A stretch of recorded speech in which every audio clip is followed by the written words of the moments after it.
The glorious Quran, Navigator.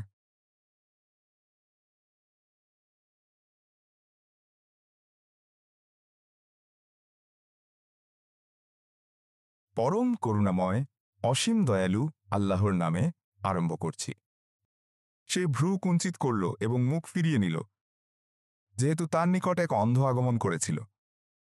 তুমি কেমন করে জানবে সে হয়তো পরিশুদ্ধ হতো অথবা উপদেশ গ্রহণ করত, ফলে উপদেশ তার উপকারে আসত।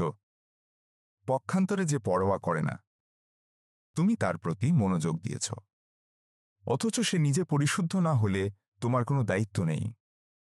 অন্য পক্ষ যে তোমার নিকট ছুটে এলো এবং সে ভীত হচ্ছে, অথচ তুমি তার দিক থেকে মুখ ফিরিয়ে নিচ্ছ।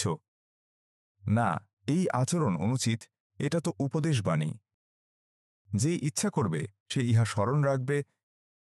ইহা আছে মর্যাদাময় পত্রসমূহে লিখিত, উন্নত মর্যাদা সম্পন্ন ও পবিত্র লেখকদের হাতে সুরক্ষিত। ওই লেখকগণ মহৎ ও সৎ। মানুষ ধ্বংস হোক, সে কত অকৃতজ্ঞ। তিনি তাকে কোন বস্তু হতে সৃষ্টি করেছেন?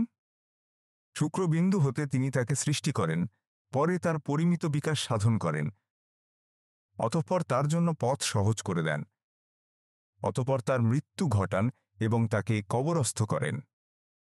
এরপর যখন ইচ্ছা তিনি তাকে পুনরুজ্জীবিত করবেন। তিনি তাকে যে আদেশ করেছেন সে তো তা পালন করেনি। মানুষ তার খাদ্যের প্রতি লক্ষ্য করুক। আমি প্রচুর বৃষ্টি বর্ষণ করি, তারপর আমরা জমিনকে যথাযথভাবে বিদীর্ণ করি এবং ওতে আমি উৎপন্ন করি শস্য ও আঙুর এবং শাকসবজি ও জাইতুন এবং খেজুর, বহু বৃক্ষবিশিষ্ট উদ্যান, ফল এবং গবাদির খাদ্য। এটা তোমাদের ও তোমাদের পশুগুলির ভোগের জন্য। যখন ওই ধ্বংসধ্বনি এসে পড়বে, সেদিন মানুষ পলায়ন করবে তার ভাই হতে এবং তার মাতা, তার পিতা, তার স্ত্রী ও তার সন্তান হতে। সেদিন তাদের প্রত্যেকের হবে এমন গুরুতর অবস্থা যা তাকে সম্পূর্ণরূপে ব্যস্ত রাখবে।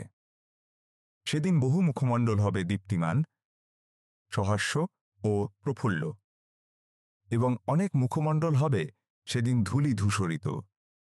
সেগুলিকে আচ্ছন্ন করবে কালিমা। তারাই কাফির ও পাপাচারী।